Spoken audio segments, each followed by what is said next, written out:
Hey, everybody. Good day to you. If you're on the West Coast of the United States, it's morning. So good morning, good afternoon, or good evening, wherever you are. Thanks for joining me. I'm Odie, or Odinato Crypto, as you all know me. And I am solo today. We're going to give this a shot. I have no guests that are scheduled, but the regular culprits are always welcome to join. And I'll throw it out there. I used to throw it out there, and because nobody was really jumping in, I stopped. But if you want to join me up here, talk about whatever, that's fine. I'd be glad to have you up here. No problem. Just let me know. I can put the link in the chat or send it to you. But yeah, today is Wednesday, September 20th. Holy crap, we are most of the way through September. I didn't see that coming. I was thinking just the other day, Christmas and the holiday season, for those that celebrate that, it's just 2 months away. In the United States, that would be, for the average person, less than 8 paychecks left to go. Yeah. Oh, actually, one, two, actually, around less than 4. Excuse me, less than 4. I guess I don't have math. But yeah, that's going to be crazy. So if the holidays are something that you celebrate at that time of the year, though that particular set of holidays, it's right around the corner. And, who knows? Maybe, just maybe, Vitruveo blockchain will have given us a little bit of profit, maybe just a little bit. And, might be able to use some of that for buying some gifts for your loved ones. But we'll see. That, keeping our fingers crossed, right? That remains to be seen. So let me go through the comments here real quick and say hi to everybody. Crypto Manila, let's freaking go. Right on. Thank you for being here. OBZ, great day, fellas. Teddy1 is here. Rickness is here. Invest in yourself. Good afternoon to all. And thank you, the Mammoth. And Mammoth, if you want to come on, you're welcome to. Just let me know. I'd be glad to bring you on here. I really liked what you had to say in that in the live that you were in. I think it was last week. So you have some great ideas in the holders chat. So or validators. Gosh, I have to try to get used to the new terminology that we have. Dad Bod Veteran, howdy salute. Nice to see you here. CryptoFit UK, you're welcome to come in too if you want. And Moses the Great is here. And, it's a... Oh, by the way, my apologies for yesterday. I wasn't feeling very well at all, and it was right when I woke up, and so I had to preempt the stream or reschedule it for today. So thank you for being here. I appreciate that. So today I'm just going to shoot from the hip, and we'll just kind of see if we can have some fun with things. There was an X Spaces. I keep wanting to call it Twitter Spaces, but now it's X Spaces. But there was a Twitter Spaces that was done and was ending just as I woke up this morning. And we're gonna actually play some of that in a little bit. I didn't get a chance to listen to more than about the first 20 minutes because I was getting ready for the show. So I wanted to play that. And if you hadn't got a chance, you can watch it right here if you like. But yeah, so let's go ahead and let's see if I can get this to work right and get it to be big enough to be readable. I've been starting to get it more into the crypto news and seeing what's going on out there in crypto news land. And yeah, there's interesting stuff that at least I find interesting. Maybe you do, maybe you don't. But oh, and of course, not financial advice, blah, blah, blah. You fill in the blanks. So this story was from, looks like 10 hours ago, and this is on Cointelegraph.com. And the title is Criminals More Reliant on Cross-Chain Bridges Than Ever After Mixer Crackdowns. And I don't know who all has ever, most of us have probably used bridges before. But yeah, actually here. Yeah, Mammoth. Let's see here. Let me go ahead before I forget. See if I can get the link for you. Here, I'll just go ahead and I'm going to put it in. I'm going to put it in here, and we're going to do like we did before. I'm sending it to all the channels because we're simul streaming on 8 YouTube channels. You may be on mine, which you should be. But so if you come back here and you want to jump in, we can talk about anything. But anyway, so it's out there, Mammoth, if you'd like to join. So criminals more reliant on cross-chain bridges. So I was starting to say that, most of us have probably used a bridge. Some may have used one without even knowing.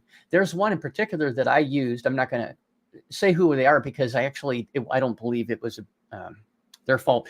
So I had about 35 grand last summer last year, just over a year ago. And I had used this bridge many times, like dozens of times for much smaller transactions, like under $1,000. And they were very reliable. So I had gotten used to using them, and I had 35 grand that I was like, okay, you guys always work. Everything's great. And I just decided in one lump sum. Well, no, wait a minute. I did, I think, a 2,000 transaction for them to go ahead and send over. Worked like a charm. And then I sent the rest, and it got stuck. Yeah, 35 grand got stuck in the bridge for just over 3 days. So you better believe me, when I tell you that I was flipping out. That was not fun. And I thought, now, how stupid am I to have done this? I mean, yeah, I sent a test through, but I didn't think about the fact that they didn't have the liquidity, and I should have checked, et cetera, et cetera. So I digress. But yeah, I was crapping my pants for 3 days straight, sending, support tickets in, which actually they were really helpful on that bridge.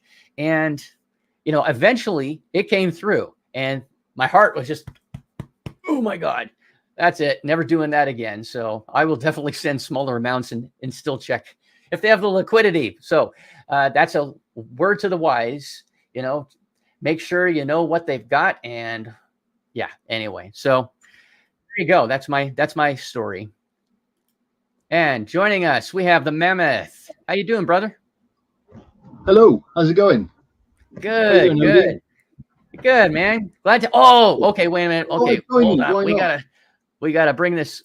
We gotta show off your awesome swag. All right. Yeah. I love your sweatshirt or hoodie. I guess it's a hoodie. Yeah. Why not? Yeah. I was going to wear it the other day, but it turned up the day after the AMA that I did. So. Oh, it did. Oh, typical. Right on, man. Yeah, show that off. Show us the sleeves and stuff. It's quite cool. That is really cool. And then on the back as well is. Oh, you got the. Oh, that is sweet. Okay, you got me. It's cool. You got me. Do you by chance have your merch store link handy, or when you get a chance, can you post it? And you can go down to the bottom right if you wish, and where it says all underneath the comments, you can send it there, and it'll go out to all 8 channels. Yeah, thank you, man. So if you want to get some sweet Vitruveo merch, that's your guy right there, Mr. Mammoth. There you are. Thank you. I got a bit of flack for this the other day when really? I was talking in the Brood domain, Broodfi. I come up with some ideas. I want to launch them, but the last thing I want to do is be on the wrong end of communities like that. Obviously, Yeah. First things first, it's important to get things right, do things properly. And as Kryptonian would say, do things once, do it right, and all the rest of it. It's important. Yeah. So I've gone in there to have a chat, and straight away they're like, bang, you're a scammer, you're this, you're that. I'm like, what? What's going on? How is this even happening? Well, if you're going to align with Nick in any way, then you're basically a scam. And I'm just thinking, hang on a sec, how is this even happening? And then they jumped on the fact that I'm creating this merch, and there's so many merch stores. I'm thinking, wow, you guys just, I don't know what's in your water, but yeah, wow, it was really hard anyway to kind of palate that for a minute. I'm not bothered, don't get me wrong. I couldn't give no, I can tell. And stuff, but it wasn't very pleasant for a moment. And then after about, I don't know, an hour of talking with the community, they kind of realized, actually, you know what? I made it clear that I was shafted along with everybody else. That I have a node that I'm hoping will have some value one day. And anything I'm trying to do, I know absolutely, anything that I'm trying to do is trying to add value to the community, to Vitruveo, to my node, for my family. Of course, there's an opportunity for me to create a new business here, and I'm not going to shy away from that. But it really made me think for a second. In the end, it turned out okay, because they kind of came around, realized that I'm not that kind of guy. I'm doxed. I'm here again now. But it's an interesting journey already. I've just literally put some ideas out into the community, and already, bang, it's like this stuff going on that I hadn't quite anticipated. So it's made me, reevaluate. I mean, I'm not going to stop doing what I'm doing, but I am putting into my business proposal sort of risk management, making sure we do things right. Whatever we do, is there a panel of people we can have on the team where we can make decisions together collectively to make sure that we're getting things right? Not that we're going to do anything wrong. I mean, our agenda, I know what you mean. Yeah. Our agenda is not fraud. So it's already okay. But, you make a mistake and the community can be quite heavy. And right, so, you need to be accountable. So, yeah, interesting times. And was that in the general chat where they were lighting you up like that? It was in the Safu Vulcan sort of specific chat. So, I mean, if I was in the general chat, I may have had less flack. But I think that anybody that goes in there, they automatically assume that we are sort of that side of the fence. And I don't really understand that logic because, hey, what's going on? Right. How's it going? Anybody that's in that space, you're normally kind of going in there going, I'm on your side here. I want to be educated. I want to learn. I want to understand the things that maybe I don't know yet. I accept that I've made mistakes in this investment, as did many people. What can I do to make that better for myself and for my family and so on? And it's just, it wasn't exactly the welcome I was hoping for, but I did manage to work it out in the end. So whatever. Yeah. Interesting times. People are crazy. And by the way, for those of you that are seeing, I'm aware that my camera, for some reason, now the focus has completely gotten stuck. So I'm all blurry, but oh well. But yeah, I get you, Mammoth. I mean, sometimes I'm just floored by how people's brains are wired. And they'll take something like what you said, something as simple as, hey, I've got my Vitruveo store up. And there's a lot of folks that have jumped on that bandwagon and say, hey, I want to have a merch store. And because we're allowed to do it, right? That's fine. So we could have 100 Vitruveo merch stores. There's nothing wrong with that. We all want to make a pound. We want to make a buck. We want to make, some pesos or whatever your country's denomination is, right? I mean, that's what it's all about, because without money in most of the world, you can't eat. You can't have somewhere to live, right? So, that kind of just segues into something else, a saying that has always ticked me off when people say money is the root of all evil. No, bad intentions are the root of all evil. Money's an inanimate object. You could say that about anything. If you wanted to use that logic, you could say, well, cars are the root of all evil. Well, in the Western world, at least, most of us have to drive a car. In the west side of the U.S., where I live, everybody drives a car. We have very little public transportation. Even though I work for a public transportation agency for the county that I live in, we have very little. It's like on Pride's side of the country, there's a lot more. Yes, it's a lot. Just imagine out here in the deep south with the dirt roads, really no transportation. They got in Wales. Here in Wales, I mean, there's a bus every 3 hours to the nearest town. Oh, so yeah. You take your car or and I like that. I mean, it's quite remote here. It's quite peaceful. I've got the coast, Pembrokeshire is beautiful. Dolphins, whales off the coast. You can see them from the coast when you're walking sometimes. Oh, so that's nice. No, of course I understand. And they say like, money doesn't make you happy. Yes, it does. Yes, it does. Yeah. I consider money to be choice tokens. So the more money you have, the more choices you have. That's it exactly very quickly down to nothing when you have no choices because you got no money. So that's a nonsense illusion. It does make people happy. I think there's a limit to how much money you can have. See, who was it? He's been all over the Twitter and everything recently. Elon he was not incarcerated, but he was held down by the police for about 9 months in Romania, somewhere like that. You know who I'm talking about. I can't think of his name. Andrew Tate. Thank you. Gosh, I'm having a brain freeze. Yeah. And he he was saying, there's only so much money that will bring you happiness, because when you got that many noughts, you can go and buy 10 Ferraris and you still got that many noughts. It makes no difference. So, greed is another thing that I really don't understand at all. Being able to look after family, having choices. And that's what this is about. I put $30,000 into all of this and I would like to see that back. So even if I have to sell a bit of merch, I'm quite creative. I can come up with different designs to other people. So be it. So I mean, those that are saying Oh, like I'm desperate for money. Well, kind of, yes. I would like to have more. It's been difficult. I don't see anything wrong with that. And if you're saying that, then either you have stupid amounts of money and you really don't need any more than you already have, or you're talking nonsense. So that's my view. Exactly. I couldn't agree more. It's everybody is welcome to their opinion. I mean, that's what this is. Life is all about opinions, right? Absolutely. But I definitely don't agree. I agree with you, Mammoth and Pride.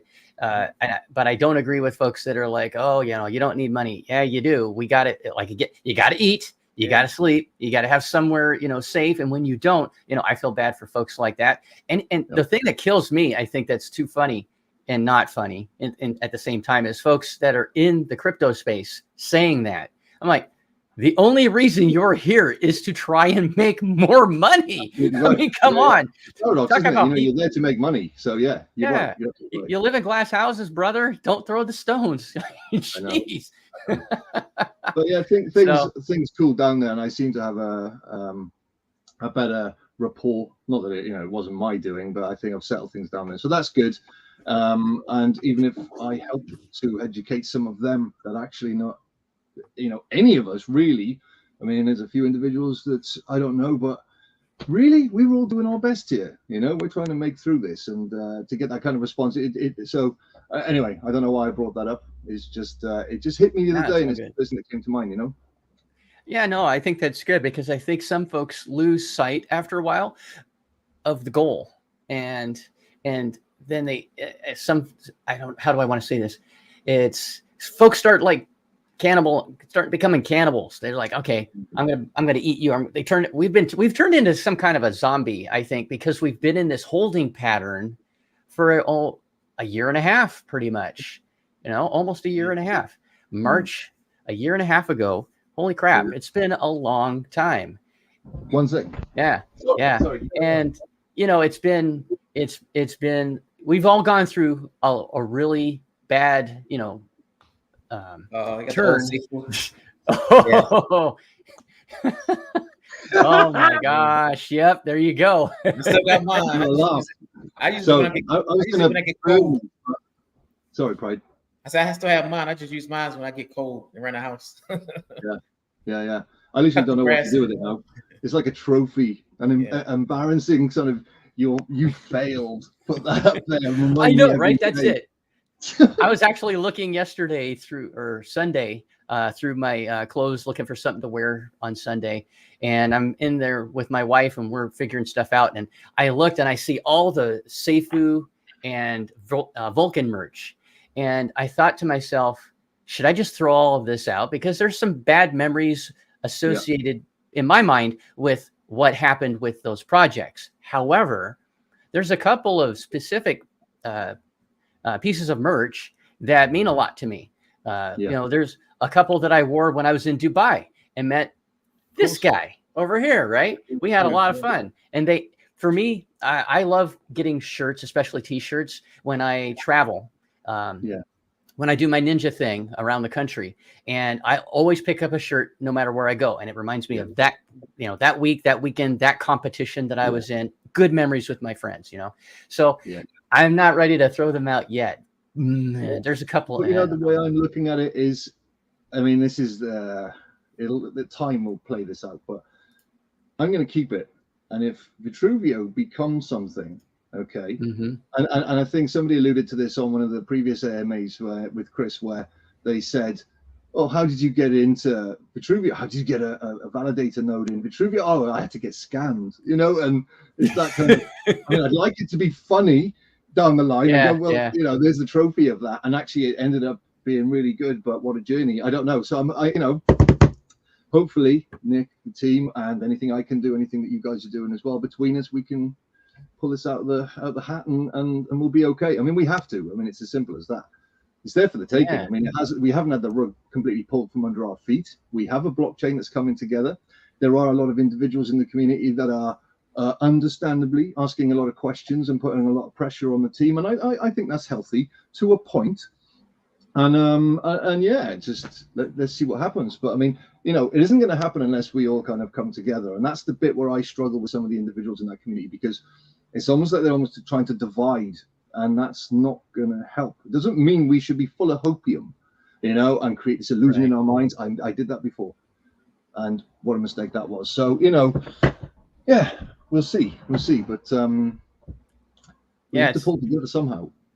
It's not like we're trying to say to folks, hey, let's go hold hands, walk down the street, skipping together and singing Kumbaya or something, right? We're not saying that. You're never gonna have everybody on the same page. You're always gonna have the people that agree, people that disagree. Yeah. And, as long as we can stay civil, right? Pride Mammoth. If we can stay civil in the chat about it, that's fine. But there are some folks, and I mean, I'm preaching to the choir here. We all know that there's folks that are there's a few screws loose, and boy, there's some of the stuff that comes out of their mouths. I'm like, if we were sitting at a restaurant right now, I doubt seriously that there's some people that would anyway, but I think most people would, put their filter on and go, okay, I'm going to be polite, and politely agree to disagree. But, I digress. Yeah. No, it's cool. Just someone else I thought as well. But yeah. In terms of, call me Steve, by the way. I mean, I'm okay, Steve. A metal festival called Mammoth Fest, and like you, every time I go to a gig, I have to get a T-shirt and any. Yeah. I've got piles of black T-shirts from the floor. I do too, because that's my color. I love it. Yeah, absolutely. So it's got to the point now where I'm like, I've got a suitcase I've got to put up into the attic because I'm not going to wear them, but I don't want to throw them away. So yeah, great. And it's my window into the past as well, because I can't remember what I did yesterday, but I see that T-shirt and I know exactly where I was, what happened that night. Brilliant. So yeah, I'm all about memories, absolutely. And it looks like I'm doing well today so far. The lovely Mrs. Odinato gave me $10. If anybody remembers, I think it was 2 weeks ago on my weekly live, I got 99 cents. And I don't even know what I did or didn't do. I must have forgotten some chores or something. So today, Scorpio, thank you, my dear. I appreciate that. Oh, that's super chat on my channel. Just kidding. Well, she subscribed to your channel. She subscribed to everybody's. So yeah, I wouldn't put it past her to do that just to get at me. We have a question from Crypto Fit, our fellow YouTuber in arms. Fit says, I know he's been really busy. I haven't heard from him for a little while, but here we go. So he says, question for you guys. What is going to stimulate crypto growth in general right now? We've been trading about 1.09 trillion for some time now, and it seems to be static for the last year or so. They say it's going to be a Bitcoin halving. It's going to spike everything up. Yeah, 2024. I think that's going to, there doesn't seem to be any other big catalyst, right? That's coming that we know about at least. Well, unless one of these ETFs like BlackRock, get that Bitcoin approved ETF, that's going to spike it too, I don't keep up with Oh, go ahead. No, I was going to say this 4-year cycle is a very long 4-year cycle.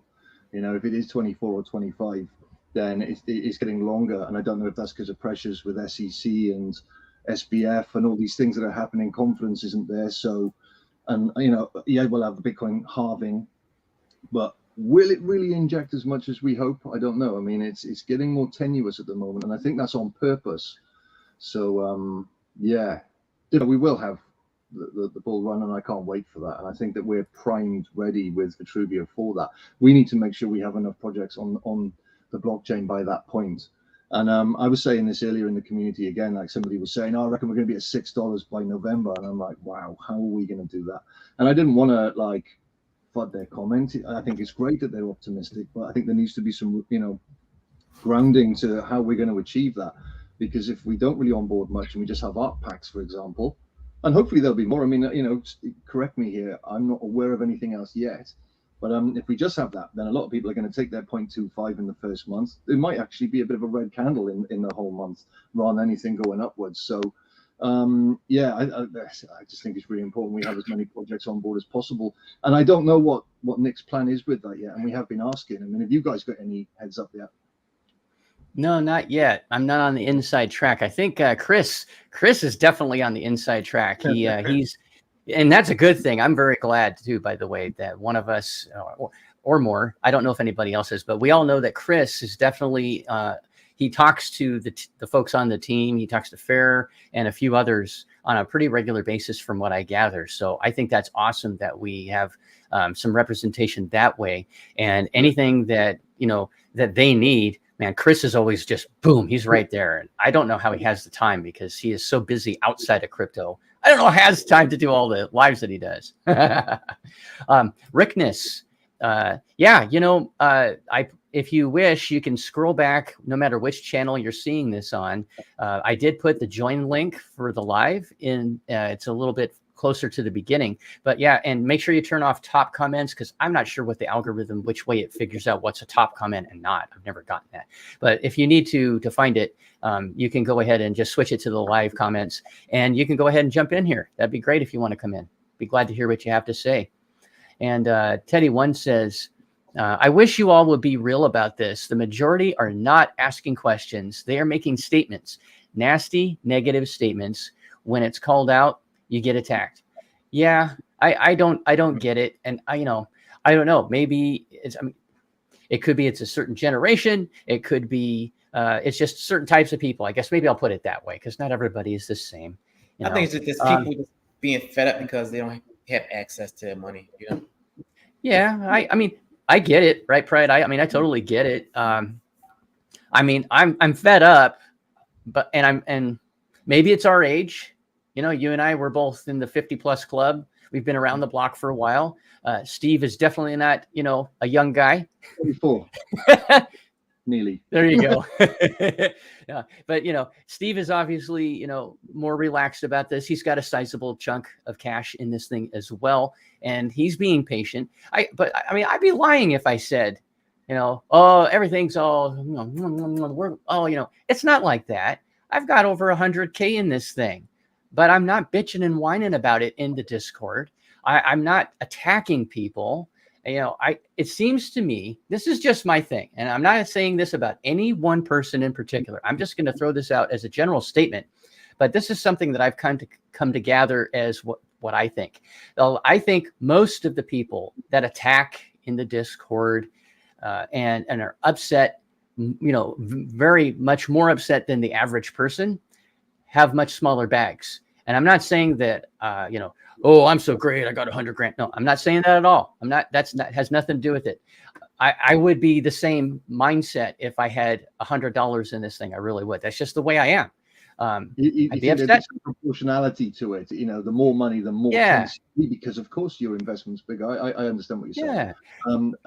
It's difficult. I don't understand why some people are. I think the only way I can explain it really is some of the individuals, maybe they're just that way anyway in life. They are a bit more tense about things. It hasn't gone their way. They're angry because of other reasons, and for whatever reasons they come in and then they channel that energy negatively into the community.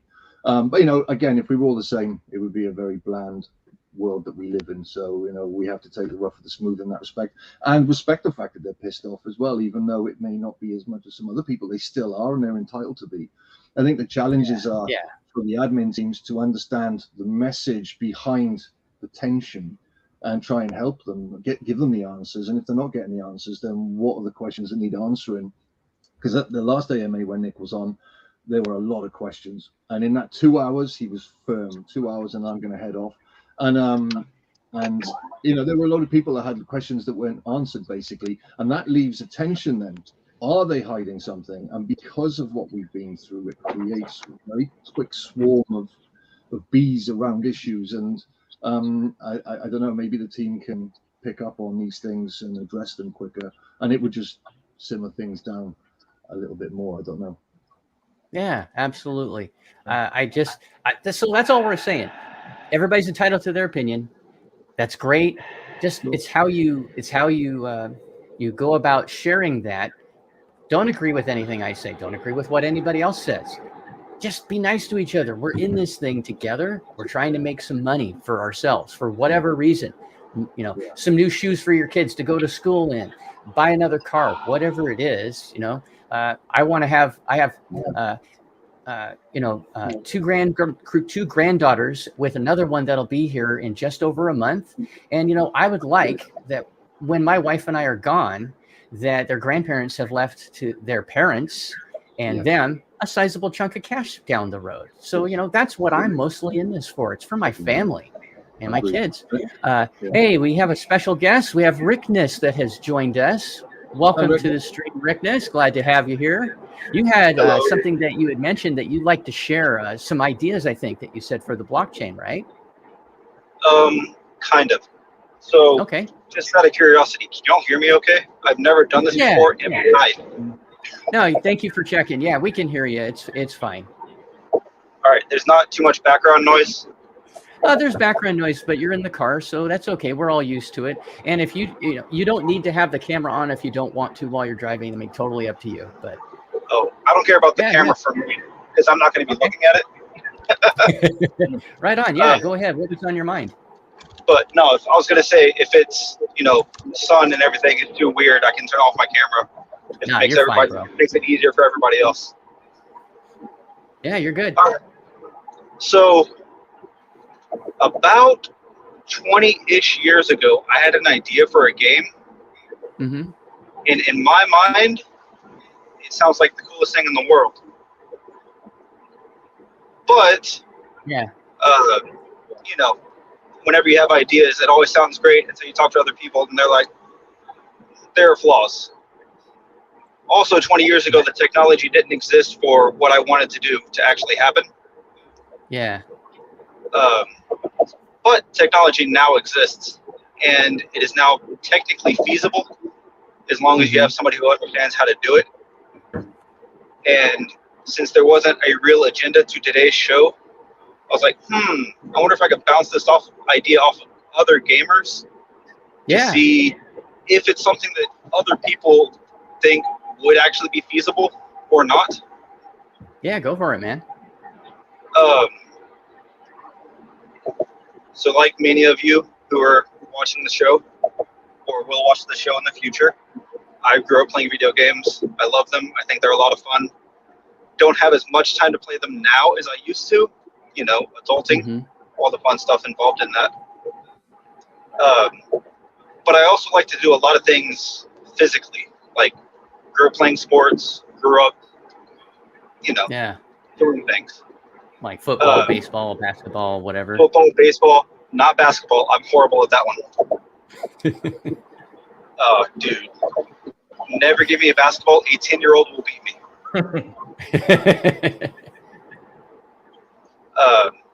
Anyway. So the idea that I had was to play basically like a first-person shooter or a role-playing game. Mm-hmm. But in real life. Okay. 20 years ago, you couldn't do that type of thing. Right. Because I'm like, yes, virtual reality exists, but I don't want it to be virtual reality. I want to actually be walking in woods. And there's like a treasure chest on the ground, and I open it up, and I can access whatever. Okay, kind of like augmented reality. Kind of like a Pokemon Go did, basically. Except, but with your game premise. Yeah, totally get it. That's cool. Right. And that was the thought that made me really happy when augmented reality came out. So it's like, no, augmented reality. You can put on some AR glasses, and then you see the world. You can party up with your friends, and quote unquote go and do a quest or whatever. Or a mission, depending on the scenario. And something that's fun about that is you can change what people are seeing. Like maybe one weekend is fantasy, another weekend is zombie apocalypse, another weekend is something else. Or it could be like someone that's not even associated with you could be doing like a first-person shooter, kill everybody game, while someone over here is just, I want to be in a fairy, like, enchanted forest and not even try to kill anything. I'm just walking around through beautiful scenery, and all of a sudden a fairy comes around a tree. Or whatever. That's really cool. I like that idea. That's inventive. Damn. That's massive. I can't believe nobody's thought of this and brought it brought it to fruition before, because that is really cool. I've never thought about that, but I can see how much fun, Rickness, that could be. So if you have, yeah, go ahead. So I was just going to say, I talked to my brother about this 20 years ago because he's in computer programming and development, stuff like that. Oh, okay. And I was like, just out of curiosity, how feasible would something like this be? And 20 years ago, he was like, you would need a major production company or like software company like Blizzard or Square Enix or whatever. Yeah. Like you would need a major, like Sony would have to back this because that's millions of dollars that would go into doing something like this. But technology is a lot better now. And like, I honestly see that it's something could potentially be done.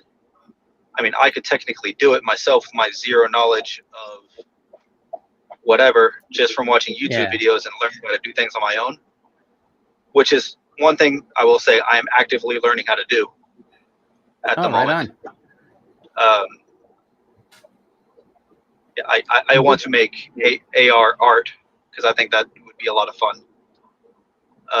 But I have to learn how to do it first because I don't know how to use Blender or any of the gaming engines or whatever to make anything. So I have to learn from scratch, which is so much fun.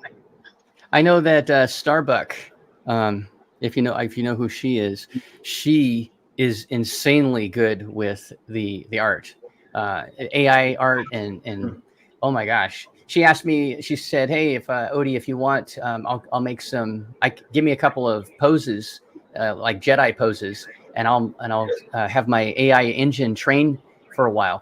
It took like a month.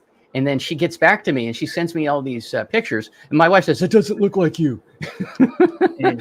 But I think it looks a little like me. I mean, like the one behind me right now is one that she did. It's a little farther. It's not close up, but the upper right-hand corner that keeps changing. You know, some of them, there's a couple of close-ups, and I know they don't look exactly like me, but they interpreted what I look like. And I think they're kind of cool. And I can't imagine where the technology is going to be in 2 years. Oh my gosh. And then, you know, I know that's AI, not AR, but I believe that both of them kind of feed off of each other, even though they're different. Anyway, I think that your idea is cool. I actually figured out a way to use AI to create augmented reality art as well. Oh, no kidding. Yeah, there are ways to do it. It's not easy. And it does involve having to use code and scripting and stuff like that, which I don't know how to do. Yeah. But I played around a little bit with that earlier this week, and I thought that was a lot of fun. Except I don't understand the code that's being printed out. Yeah. So I was like, yeah, this is cool. I have no idea how to change any of it if I need to. So, good times. Yeah, my buddy Bobby has been a software engineer for a very long time. I don't even understand anything. I've looked at his screen before when he's doing stuff, and it's like, dude, I just don't get it.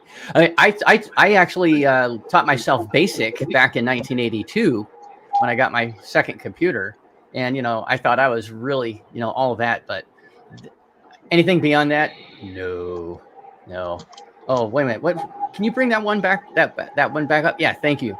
Real Deal Northwest says, hi, Odie. Love your lives. Thank you. I appreciate that. I'm a little behind the times, but would you kindly give me an update on when Vitruveo will go full live? Okay, so the last that I heard, and correct me if I'm wrong, guys, but we don't have an actual, and that's actually a multi-part question answer. Release candidate 1 is the first thing, and that's imminent. That's supposed to be any day. They're getting some bugs worked out and just making sure that when they launch it, it's good to go. Am I missing anything? Is that right? That's right. Okay. So we're going to have release candidate 1, and it will be live, real deal. And then we have to hit certain metrics, but so to speak, don't quote me on the exact time frame, but I believe it's supposed to be a couple weeks to a month, depending on how much, is it volume? I can't remember now off the top of my head. I'll have to go back and look at the tiny URL, but it's something like that. We have to hit a certain goal with the blockchain, real deal, and then we go to release candidate 2. and that will be another couple of weeks to possibly a month, is what Nick is guesstimating. And then if all goes well, we'll have actual mainnet final product. Boom, it's out there. So it could be before the end of this year as far as mainnet goes, but it'll actually be live any day. So they're just kind of getting, again, the bugs worked out, making sure everything is good to go. And then, yeah, we'll start seeing it. With that, we have a lot of folks that are validators. Steve's a validator as well. And we have some backers and Pride owns backers. I own backers myself. And, a lot of folks, I have 3 things going around in my head that I want to say at the same time. Sorry, guys. Validators, we're not going to have everybody on at the same time. Apparently that's not possible. I'm not a programmer, but yeah, Steve's shaking or nodding his head that it's not possible. And they're going to pick a couple of folks. If I'm not mistaken, I think a couple of the node gods are going to be first. From what technically minded who can just kind of onboard quickly, understand the process, and then teach others. Yeah, you don't want me to do it. No. I'm going to have someone hold my hand, kind of like Esso did, who's, Esso and Nathan B. Those guys are awesome. And everybody else who's been someone that helps in the full node / now validator channel. They've been great. They're doing it for free. They're just helping us. And, brilliant. If they wanted to, if you think about it, we're all competing, right? Our nodes, validators, backers, they're all going to be competing for this piece of the pie. They could just go, screw you guys. I'm not helping you. I'll get some. They're not going to be like that. They're really great. So I appreciate it. Worked really well as well. The script that we had, there was a few pages, follow A, B, C, cut and paste, and then at the end it was live, and I was just like, oh. There were 1 or 2 things. It took me like an hour to do the first one because I was, following the steps, and 1 or 2 of them, there was something that was implied, but it wasn't actually explained. And it actually was pivotal because I was like, I don't get it. Am I supposed to do this or that? So I just went into the chat and asked, and lo and behold, about 100 other people had the same question, and they're like, I don't get it.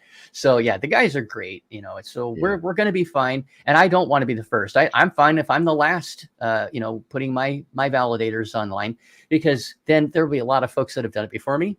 And I know I'm not missing out on that much money, and we're still going to get save money from. Yeah, exactly. So, it's not like the only income you're going to get from having a node is from the gas. So anyway, but for those again that are backers, myself, Pride, other folks, I have backers. I have 5. I bought 1 for each of my kids, and obviously the deal has been changed.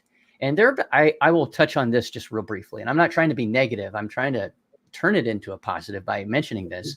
There's a lot of folks that are in the backer channel that have been really sour, understandably so, about, hey, the deal changed. I've seen folks say, well, we were promised this and we were promised that. Well, yeah, by the scammer, that's not worth us anymore. All right. Yeah. The scammer promised us the moon and everything in between. And, the deal changed. The good news is we still have a deal. And to me, I think it's better than no deal. And I think it's actually a pretty good one. So far, so good. We'll see how it works out. But I like the vision. And I said this when I was on the live last Friday with Nick and some of the other guys. I said it then, I'll say it again. I don't know jack squat about the arts, about music arts. Steve, he's the expert on the musical arts. We have folks like Fair and some others that are on the council that, painting and all that. They understand art. I don't understand anything. Okay. I think this is art. Cobra Kai, right? That's art to me. I'm just not, I'm not savvy, but I don't have to understand it to know that. What I do need to understand is the guy that's leading the ship. What's he all about? And Nick has been public for a very long time. He's been out there a lot longer than Brian or anybody else that is no longer part of this blockchain moving forward. Nick has a reputation that's not even questionable. It's not open for debate. He's proven through his actions with all the projects that he's been a part of and that he's a part of now, because this isn't the only thing he does. A lot of folks may not know. He has Decentology. He had a whole other thing that kept his plate full before he even took on this responsibility. So I can't even imagine what it's like for him on a day to get up and go, okay, I'm already 3 hours behind. You know, we're I think, yeah, go ahead. Sorry. I follow him on Twitter, and I see, you know, he'll go into his garden and he'll pick some fruit and veg, and he'll be like, summer's here, I'm getting lots of things coming from his garden. And the next thing you know, he'll take a photo of a butterfly and he'll sarcastically criticize the butterfly's ruined the photo that he was trying to take of a leaf, but you know, obviously he's joking. He has a good approach to business, and I'm learning a lot from just following him, because I could sit here all day long trying to knock out the things I'd like to deliver in the future. And you know, I need to get out, I need to live life, and I like the way he does that. He finds a balance for his family and for himself, and then he gives the energy that he needs to and steps away again. And I think that's healthy, you know, and I think people need to understand that, because, you know, all right, there's loads of money that we're all expecting, we all have these expectations now, but you put that much pressure onto an individual, and there's a risk that they may not be able to deliver anything because it'd just be too much. So, you know, we're all human, we've all got to pace ourselves a little bit here and support him and help him, I guess. So yeah, I like he's very open. He is extremely communicative. Well, that's a tongue twister. Yeah, I like it. You know, Nick doesn't have time for BS. His blinders are on most of the time, and he's just like full tilt going forward, right? And you know, to touch on what Rickness was saying earlier about his amazing idea, which I do think is amazing. I just think that you could blow the world up, no pun intended, with a game like that. I don't know if you've thought about it, but are you a part of the Cosmic Force Discord by chance, Rickness? I have 5 nodes. Okay, cool. Right on. So that's an understatement, right? You got more than I do. I've got 1 node, and I have an OG and an alpha NFT and a couple of other power-ups, but that's it. So that's cool. So I don't know if you've ever talked to Steve or Matt in there. They might be not able about to that give specifically. Okay. That's something that I think would be a lot of fun. Not something that's going to happen anytime soon. Yeah. There's so many other ideas involving AR that I want to do. I have talked to Fowler about some AI ideas that I have with F3 Warriors. Mm-hmm. Very cool. He was like, if you can figure it out, man, that sounds awesome. I was like, great. I'll let you know.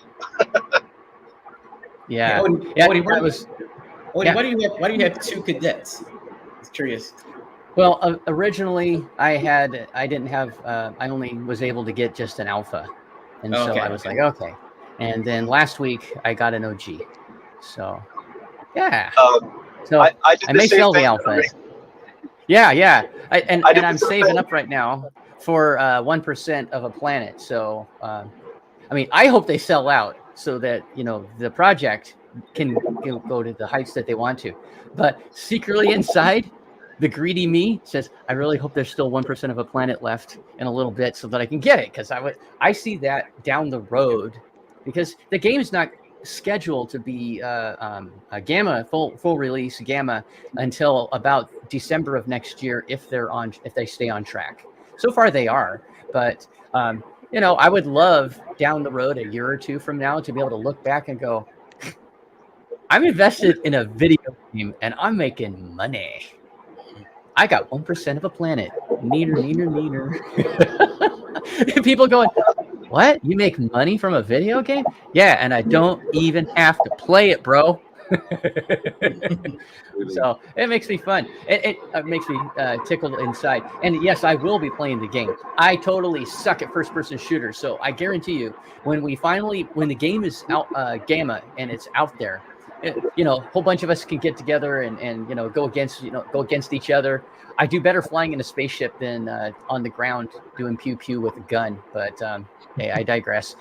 You can have a lot of fun seeing how many times we can whack Odie. Hey, look, he respawned over there. But I'm more into the industrial side. That's what I really like. I like the old, you know, I want to be another Rockefeller in space. So yeah, that's what I'm looking forward to the time that we can change it from first person to third person. Oh yeah, that'll be cool. Because for some reason, first persons don't work for me. But as soon as you can zoom it out to third person, it's great, and I can do anything I want. Interesting. I like that.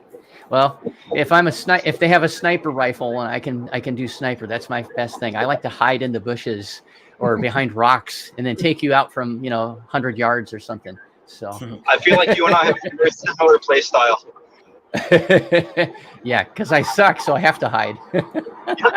Shadow X says, I've got about 70 grand invested, and I accepted the fact I've lost my investment. Some in the Vitruveo Discord are just a bunch of idiots, especially the mods.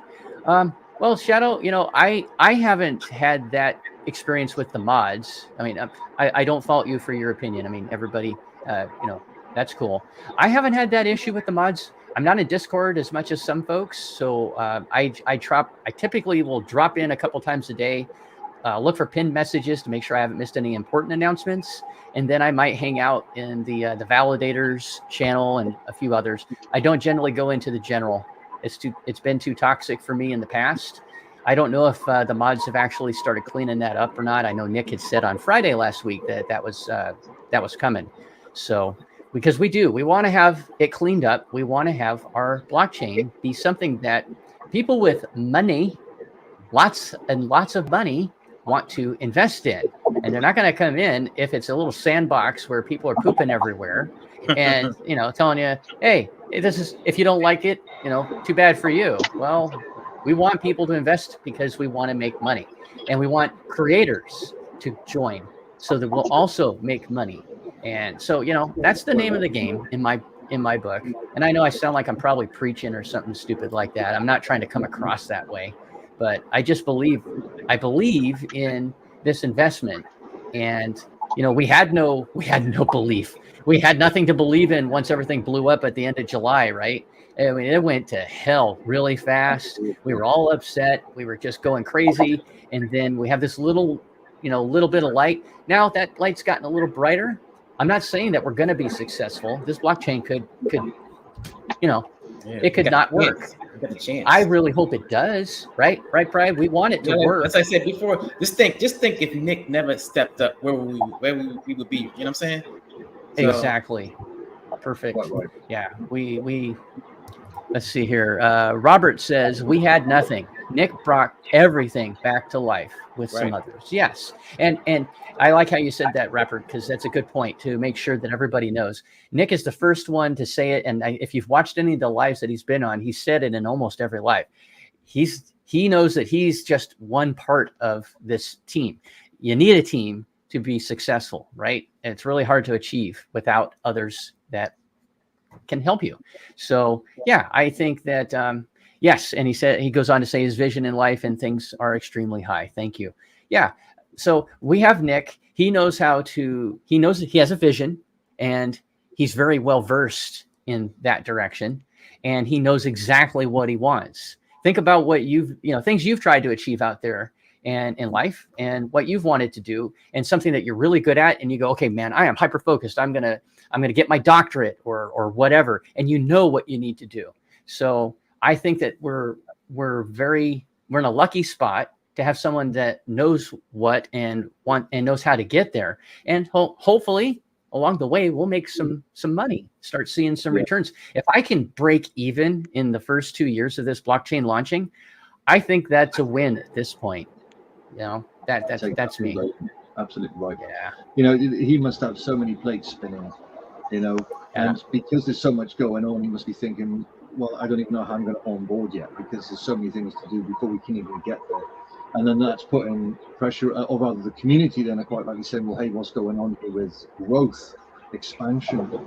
And then the nodes or the validators are talking about, some of this between the DAO and the nodes, and some people want as much as they can, and it's going to be so. We all want to get our money back, but if you take money away from the DAO, then there's less money to invest in grants for new projects that might bring a lot of volume, which could be better for us in the long run.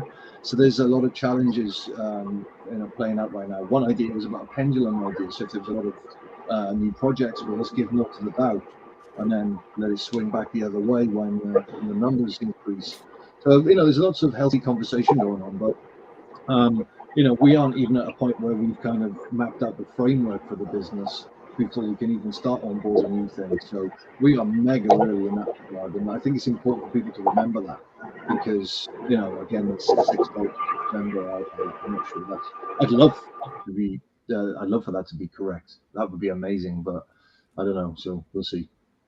Yeah. We'll it's I don't want to beat a dead horse or sound like I'm doing that. No, so that's not the point. It's about feet on the ground, really, just recognizing that we do have a business now. I mean, let's just put it another way. When we were involved in Slaco and all of that, at no point was that ever real. I've got spreadsheets on this computer which go ahead 2 years, looking at every day rebasing every 15 minutes. All this nonsense. I've spent ages on nothing. None of it was real. I spent hours, days, weeks, months I did the same thing. And now this is actually real. But we are back, feet on the ground now. We have to be realistic about it. But I mean, this has got every chance to get there. I mean, one of the things that a lot of the guys in Brew were saying was there's too much baggage associated, i.e. that you can't just change the brand name and the Discord group and expect to just move on. And of course, I can see their point. I respect their opinions, and I'm not trying to be adversarial against any opinions anyone else has. Respect to them. But in my opinion, this has no attachment to any scammers as far as I'm aware. They think Nick has been somewhat underhand with like the 2.4 million for a blockchain. I'm hearing rumors that cost more than what Binance cost to build. I don't know about these things, so I'm going to hold my hands up there and say, well, I'm going to take that on board and keep an open mind. I'm not implying Nick is or not, one way or the other. All I know is he has turned this around into something that is now tangible. And if I'm given a black and white choice between holding Nick's feet to the fire and putting that much pressure that he walks away and this whole thing implodes, or rolling with it the way it is right now, and not just hoping, but genuinely, I do believe that this has real legs now. So much so, I'm even trying to build something that would be tangible on the blockchain in the future. So, I think, given the choices, of course, I'm going to be behind it. I'm going to be optimistic to a point. My feet are firmly on the ground more than ever, and I don't think I can be more real about it. There's another thing as well in the main general chat.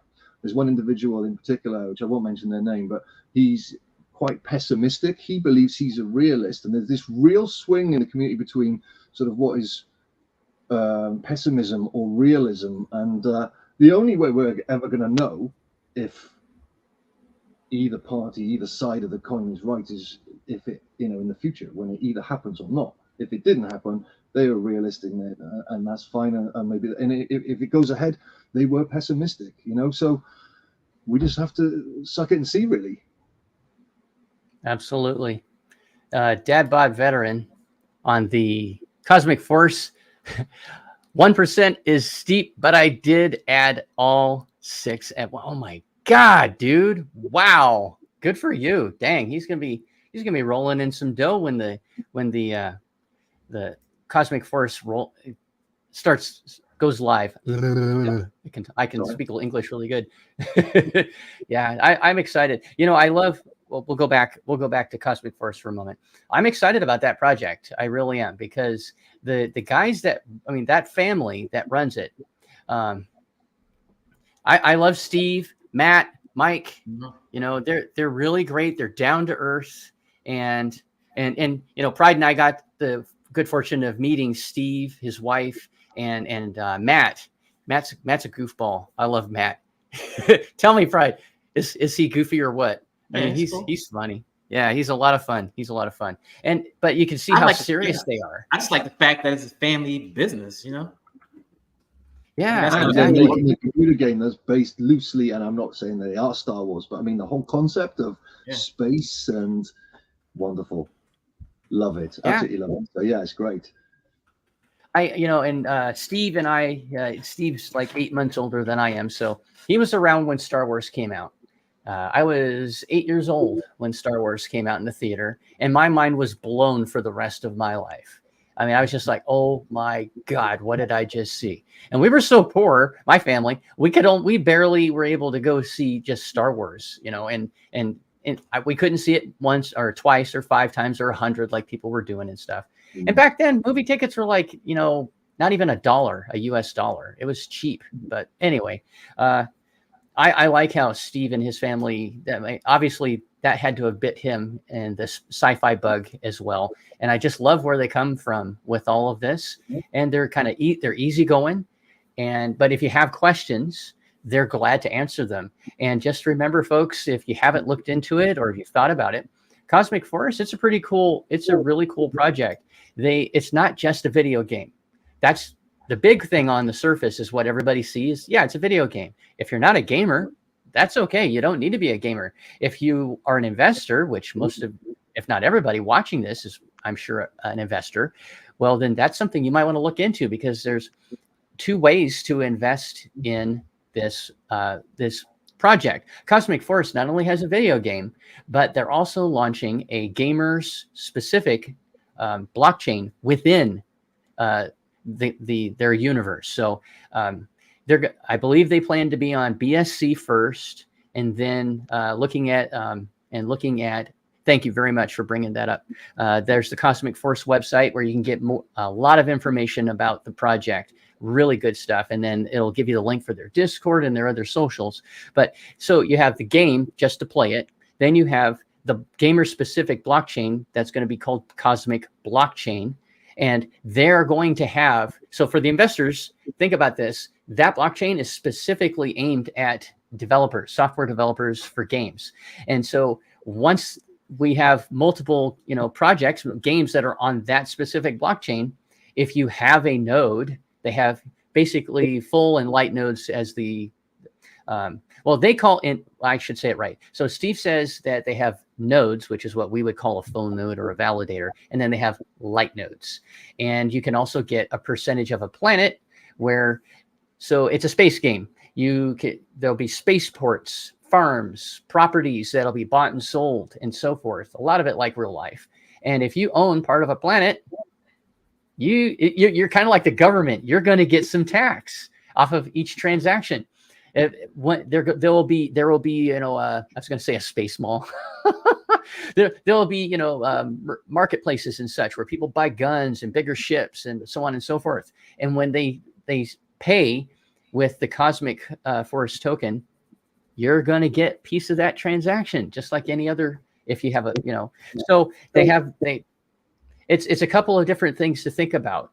So once that gets rolling over time, there's going to be a lot of games that'll be on that blockchain. And if you have a piece of the action, that's pretty cool. Yeah, I was thinking about it. Yeah, later, Pride. Thanks for dropping in, man. No problem. Appreciate it. Later, Pride. See ya.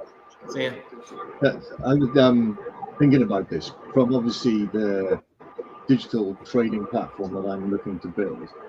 Mm-hmm. Wouldn't it be cool if you could buy an NFT of a gun from Cosmic Force and then use that asset in GTA 9 or something in the future? And you got this crazy cannon gun that has the same code in the other game. It's transferable, and you can run around, nick a car or nick a spaceship, buy a spaceship, and then drop it into GTA.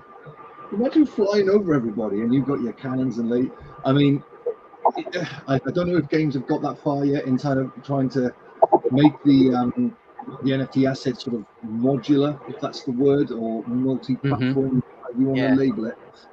But stuff like that would be really cool. I mean, literally cosmic universes and all sorts of madness going on. Yeah, go ahead, Rickness. I was just going to say, that's another idea that I've had. Not serious? Like, not porting to other games like that. But there's actually a book series that I read. It's a lit RPG. It's really, really fun. And the book series basically take place inside video games. But the video game world is all interconnected. So you can go from one video game to the other. Oh, wow. So if you're playing a fantasy game, you can go to a steampunk game with the same characters, same stats, same weapons, same everything. And you can just jump between the different types of games. Every game. That sounds crazy.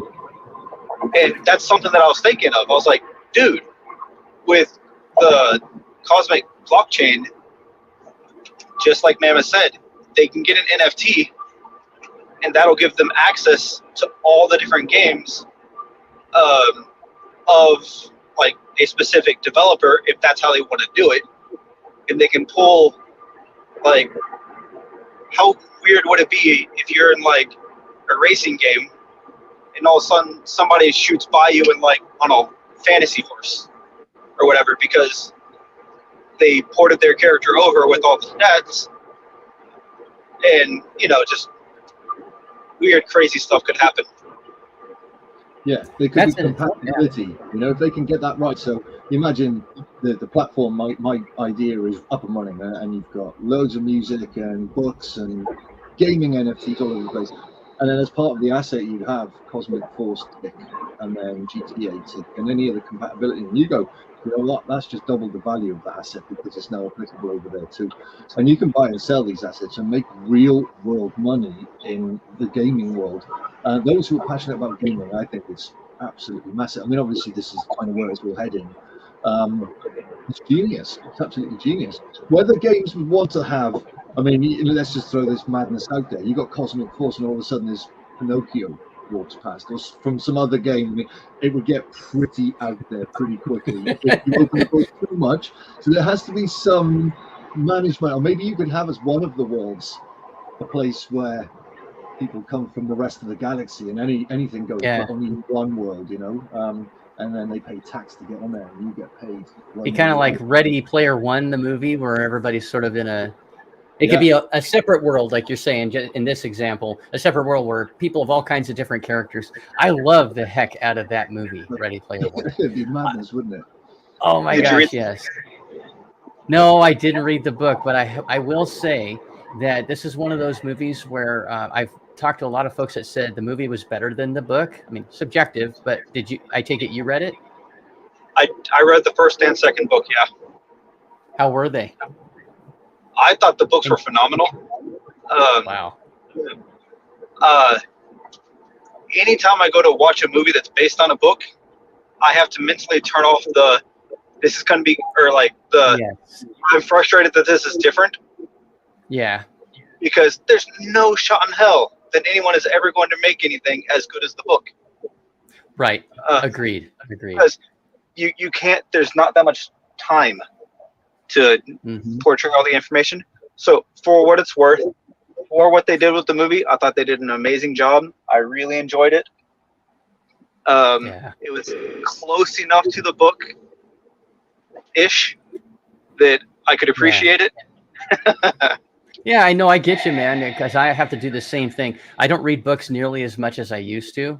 About 20 years ago, I was devouring books. I'd go on my lunch break at work, and I'd go across the street to here in the States, we have a store called Barnes & Noble that used to be pretty big. And I would go there, I would peruse, find a book, and then I'd read it and then go back the next week, etc. And I will say that on that note, Rickness, where obviously the movies usually aren't as good or better than the books, I totally agree. And you do have to kind of put that different hat on going, okay, I know this isn't going to be as good as the book, but I'll temper my expectations. One movie that was absolutely horrific, not even close to the book. I don't even know why they put the title was the only thing, was I'm an Anne Rice fan, and I like the Vampire Chronicles, with the vampire Lestat and, Louis and all of those guys from Interview with the Vampire. For those that aren't aware, that's what I'm referring to. That wasn't the first book in that series. It was the first movie, and that movie was it was all right. It was good. I like Brad Pitt, and I thought that Tom Cruise did as much as he could with his acting ability at the time and the part they gave him. But I will say this: when they went to the next and last movie, which was The Queen of the Damned, that's the first book. For those that don't know, that's the one that shows the entire lineage of. This is where vampires came, in that universe. This is how vampires came into being. And it's way back like ancient Egypt, 5,000 plus years ago and all that kind of stuff. And the movie wasn't even close. In fact, that movie mixed parts of another book in that series in with it. And I was like, what the hell were you guys thinking about? And the movie bombed at the box office. And I'm sure that's why they could have done a better job. So, yeah, but yeah, Ready Player One. I love it because my decade was the 80s. That's when I was a teenager. That's when I graduated high school and started going to college, back in 87. And, that was and that movie it has Spielberg all over it. So, hey, there you go. I loved it. A lot of fun. Yeah, let's see here. Teddy One says the worst film portrayal for a book was World War Z. I own that movie, but I've never watched it. My wife actually likes that movie. But what about you guys? Have you ever watched World War Z? That movie gave me anxiety. Yes. Yeah. That's the one with Brad Pitt and the zombies run and do all kinds of crazy crap. I had such bad anxiety watching that movie because zombies are supposed to walk. You can get out of their way. All you have to do is just walk faster. I watched World War Z and I'm freaking the F out. My partner Sarah loves zombie movies and she loved that movie and I'm sitting there like, here we go. I get all anxious. We're watching it, 10 o'clock at night in bed. 12 o'clock, I am wide awake, pumping with adrenaline. Not just that film, but anything like zombie and stuff. They run into it. I'm gone. So, but she loves it. She'll turn the TV off, go to sleep, and I'm like that. Oh my God. I'm not going downstairs. And hey, Halloween is upon us, right? But go ahead, Rickness. Yeah. I was just telling Mammoth, or Steve, I'm the same way. I legitimately watched a zombie movie that was a spin on Romeo and Juliet, but it was a zombie movie. Yeah, it was actually really good. I was at my brother's house and they were watching it. And they were like, "You have to watch this movie," and I did. Even though it was a Romeo and Juliet love story, I still had a nightmare that night. Oh wow, that's bad. That is bad because it had zombies. Wow. It was a film that I watched when I was about 12 years old. It was a black and white film. I can only assume from maybe the 50s or whatever. And there was these creatures that have come down from space.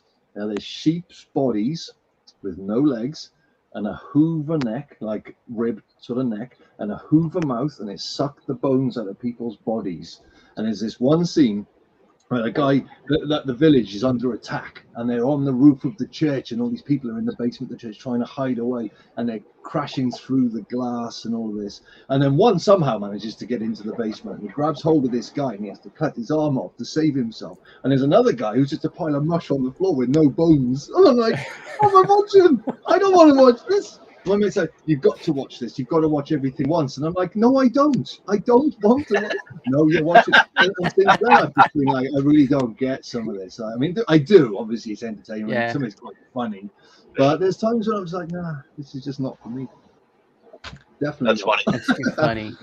And then I get go off nightmares. Music videos like for my death metal band that I was in, and it's just gore everywhere. I'm like, this is great. So I don't even understand myself there, to be fair. It's just crazy. Oh my gosh.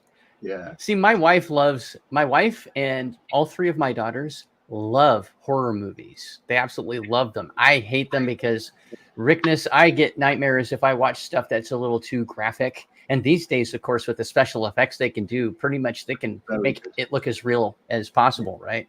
And oh my gosh, I watched horror movies with her while we were dating, so I could stay in good. But I stopped watching them not long after we got married, and 32 years later, I don't want to watch them. So, and of course, my wife doesn't care. Mrs. Otis is like, we don't need you. So she and the daughters will, during the month of, this next month where Halloween's coming up, they'll get together and watch some crazy stuff. And I'll just come up here to my office and close the door, put on my noise canceling headphones so I can't hear it. And, If you want your $20 super chat, you need to go watch a movie, man. Yeah. So, but anyway, I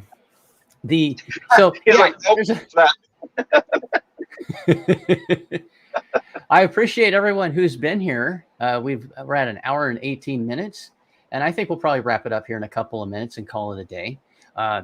We've talked about a lot of stuff.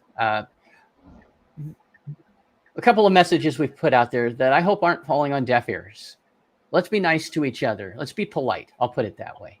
Again, when we're talking about our passions, whether it's crypto or anything else, if you're in the Discord, I'll just put that as the example. Let's try to at least agree to disagree, but be decent. That's all I'm asking for. Be decent. Because according to Nick, the mods have their marching orders and they're going to start cleaning house. So, there's a lot of us here in the United States. It's all about free speech, blah, blah, blah, blah, blah. But then again, that only really extends to free speech against the government. It has nothing to do with private enterprise. There's no such thing as, there's nothing in the law of this country that I'm in that says you're guaranteed free speech no matter what. You're not. It's only against the government. You can say the government sucks all you want, whatever. But private is private. Discords are private. They can do whatever they want. And if you have to agree to those terms and the end user agreement, when you say, okay, these are the rules of the server, a lot of people just go, okay, I agree, and they don't read it. But if you look at the rules of the Vitruveo server, a lot of the stuff that folks are doing, that's actually breaking the rules. So I would just implore folks, you have the right to feel the way you feel, and you have the right to talk about it. Just be polite about it. You don't have to be all sunshine and lollipops, but just don't call people names. Don't get rude and say you're stupid. And there's no place for that, So, and also understand that the way that you communicate in there can have an effect on new people coming in. And if we want this to grow and be successful, then we have to nurture that environment and not allow it to become something else, anything absolutely else. Steve. Yeah. So, we all want to make money. Yeah. And that's you got to look at the big picture. We're not going to be rich this time next year. I doubt it. But hopefully by this time next year, we can revisit this conversation and we'll have a show. And a lot of us will, or those of us, all of us that have invested in this thing will have some profit. Maybe some. Some is better than none. Right now, we have a shot at some as opposed to we were going to get stuck holding a big bag of nothing. I don't like nothing. I want to take care of my kids. I want to take care of my wife. I want to take care of my beautiful granddaughters. They're everything to me. This is a chance to be able to do that. And this isn't the only game in town. I plan to spread out. I used to be diversified in my crypto holdings, by the way. And then I decided to go ahead and put all my eggs in one basket. Now, folks will just go crazy about that. Oh, Odie's an idiot. Well, you can look at it that way. It was money I could afford to lose. It wasn't money that if I don't get anything out of this deal, I can't pay my mortgage next month. I can't feed my family next month. No, it's money I can afford to lose. I don't want to lose it, but it's money that I follow that tenet. Don't invest more than you can afford to lose. And I know, unfortunately, there's a lot of folks that did invest in this that they over leveraged themselves. And I feel bad when I hear that. But I will say, hopefully we have some hope and we're all in this together. So let's work together, make it welcoming for folks to come into our Discord and talk to us. And as time goes on, hopefully we'll be able to get those, new folks that are going to invest in our blockchain. Perhaps we might be able to get them to come on and talk to us on some of the lives. I know not everybody likes doing that. It's not their thing. And I totally get it. It takes some guts to get up here for the first time. And whether it's showing your face or not, it puts a lot of people out of their comfort zone. But hopefully we'll be able to get some folks that are willing to do that. Some creators like Steve here, who's an artist and he knows how to jam like a son of a gun. I mean, dude, you rock. I'll send you some of my music videos later. Right? That would be cool. I would love that. I'm a rocker. I'm a rocker to the core. I remember you talking to Dan Prado and others about it a long time ago. And I was just like, you guys, yes, definitely. I mean, I like it all. It doesn't matter how heavy, rock, metal, death metal, whatever. It's my bag. I also like dance music and stuff like that too. And I love jazz. I think the only thing I don't like musically is stuff that's formulaic and written for money. That's just a cliche, same old love you, I miss you. Pew pew. Type, but that's the way the music system seems to be funneling people nowadays. The commercial asset, get the I'm going off piece here, and this is a conversation another day. If you want to have me back on, I'd love to talk to you about this in more detail and where some of my ideas are going as well. Because since I did the AMA with Chris, I've taken on board a lot, and I have done a lot of writing. I've got about 50 pages in a business plan now, and yeah, I mean, maybe not for now, but another day, I'd love to have that conversation with you. Get your feelings on it as well, because if I can make this right and it works for you and us all, and it brings huge volume and wealth and blah, blah, blah, great. So I don't really want to be sort of dictating this all by myself. I want to get feedback, and I'd like to have a panel of people too. Whether you want to join the team, it's entirely up to you. It could be maybe a part-time thing once a week, or you guys just get together and shoot the breeze over 10 issues, give me some answers, and that's a collective thing, so that there's a panel there of some sorts. You know, I feel like I am absolutely on my own right now. I'm on an island, and I'm just putting all these ideas down, and then I'm going, oh my God, how am I going to get this from there to reality? I have some ideas. It'll come together. I'm not going to worry about that. A friend of mine, Michael Lago, who signed Metallica back in '84, right? He's a friend of mine, and he posted out on Facebook the other day, don't worry about tomorrow. The universe has its ways of showing you the way. Now, he's a Christian. He believes in God and all that kind of stuff. I don't. I'm black and white. When I'm gone, that's it, game over, but each to their own. But I like the idea that he said that. And as soon as he said that, which was about a week ago, I then started to find that there was natural attrition. There were certain people being drawn to me. Some of the answers were starting to come out. I'm like, wow, you know, I'm going to have faith in the process. I'm going to have faith that there's other people around me. If I hit a brick wall, I'm going to talk to people and I'll find the answers and just. So, yeah, it's an exciting. You're in the time. right place, Steve. You're in the right place for these ideas. I don't think you're going to have a problem putting a panel together. You're not on an island much longer, bro. Cool. That would be really good, because it's not tough. I mean, at the moment, I'm sat at a computer writing forever. But what I want to do is kind of give that to you guys and go, genuinely, is this the right path? Any other ideas? I have a strategy coming together as to how it can be rolled out in smaller chunks, because what Nick said as part of his feedback was it's absolutely massive. You need to come up with something smaller. Now, I'll give you an example of a predicament that I've had, right? So I want to create this trading platform where we all chat together, all sell products together, digital assets, whatever. Could be gaming, anything. Fine. And then I'm told, well, why don't you focus on one arena within that? And then I spoke to my mother-in-law, who may be listening right now, funny enough, and she said, well, it's a bit like creating eBay and then selling beds. And I'm like, you couldn't have put it any more succinctly. She's spot on. So I put this to Kryptonian, because he was saying, like, you know, maybe focus on the festival thing.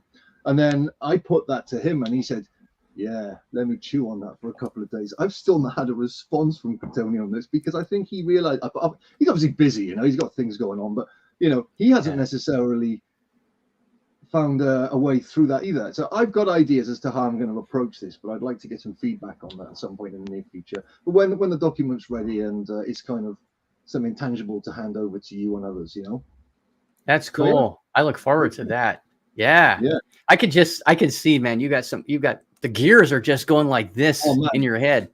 It's actually it's got to the point now where I have my phone by my bed. I'll be lying there 12, 1, 2 in the morning, can't sleep because I'm fizzing with ideas, and I'll send myself emails with things to do the next day, and I've got 50 emails that I've got to go through, which are to incorporate into that. I'll give you an example. You know, if an artist wants to release an album, then they can release the album, they can sell it by streaming it, they can sell the album as an asset you can buy to keep, so an NFT with a license to it showing they were the first person to buy that. They can get a physical copy of the post, and then they can go, you know what, we want to do like a live stream where people will pay to have an NFT to access a live stream on Tuesday night when the band's rehearsing, and then they'll sit there and watch the band rehearse, and they'll hear a new song, and then they'll be hype about that. You see where my head's going. I you know, imagine a painter. I watched a documentary last night. There was two on. One was about Salvador Dali, which was fabulous, and then after that, it was a British painter who was a very avant-garde female in her 60s, heavy smoker, and she had this black canvas on the wall, right? And they started off, and she's like, no words, just looking at it, and they kept cutting between her and that. Where's she going with this? And I thought it's brilliant. And then by the end of the documentary hour, she painted it, and I could see the result of that. Wouldn't it be cool if you could follow your favorite painter and there's cameras up in the room and you're watching that person creating the latest work by that individual, and you could buy that then on the platform later. I'm just planting some seeds for other people as well. If anybody out there has any ideas along these kind of lines, how artists of any format can benefit from some of these things, then message me, tell me, because this is a melting pot now of all these things, and I'm going to put it all in there and then kind of sift it into blocks and deliver it one bit at a time until eventually the whole thing is there in place. Say no more. Can you imagine being there in that scenario, right? You have a painter, right? Or an artist that's getting ready to, go at it on the canvas, right? And you're there, and then maybe 20 years later, that's like the next Mona Lisa or whatever, right? And you could say, I was there. I actually watched that thing as it was being created in the moment. And I got the NFT to prove it on the Vitruveo blockchain, baby. And you have a copy of the image at the end because you've got the NFT of having been there and watched it live. You get an NFT of the art, obviously a digital version that could be blown up on a screen or whatever. Yeah, absolutely. I mean, the more I dig into this, the more I'm like, wow. And I think that's what's blowing some people's heads off, is the potential so massive. It's like, how do you manage it? Well, let's just scale it right down. It's going to be a trading platform, and then we'll start adding the functionality when the money's there. If the platform trades 1 million assets in a year, and that's $1 an asset, that's $1 million. That'll pay for the rest of the development anyway, potentially. So I'm keeping it simple, but yeah, I just thought I'd kind of leave you with those thoughts. And if you have any ideas, anyone, please throw them at me. All right. Absolutely, man. Man, I love the way you think. I think we'll go ahead and probably call it here. Cool. Oh, here, wait a minute. I have to put this up here. Kryptonian says, "Hey, bud, sorry couldn't jump on today, but always tuning in." Yeah. Excuses, whatever. I don't know. Maybe I'll. Who doesn't love Kryptonian? I love him, man. He is great. He's a really, really great guy. He's as genuine as they come. He's not. There's nothing phony about him. And always searching for the truth. Yeah, exactly. And I like that about folks. That's something that draws me to people in general. To be friends and such, and strike up friendships is, are you genuine? I like to think I'm as genuine as I can be as well. I don't think I'm phony. And all these months, and we're gonna wrap up here in just a second, but all these months, this year and a half that we've been on this roller coaster with Seifu X, Vulcan, and now it's changed, and we have Vitruveo, which is great. It's a breath of fresh air. But we've gone through an awful lot, and I would say, please try to temper your patience just a little bit longer. It looks like we're right there. We're there. And there's no hype. If you've noticed, Nick doesn't do hype. It's not like the last guys that were, running the show. He's different. He likes to go with cold, hard facts. He talks about it every time he's live. He works with facts, factual information. So I think that's a breath of fresh air. And he does have a personality. I mean, he likes to joke around. He's done that on a couple of the lives, but he does like to, be focused and go, okay, this is what we're going to talk about today. And I'm going to give you everything that I've got up to this time. And there are some folks that's not good enough, or nothing's good enough. And to those folks, I say, try to change your tune a little bit. If you're invested in Microsoft, Apple, any, real world investments, you don't have, number one, you don't have access to the CEO. Or whoever the top dog is, the coup, and all the other titles, CFO. You don't have access to any of those people.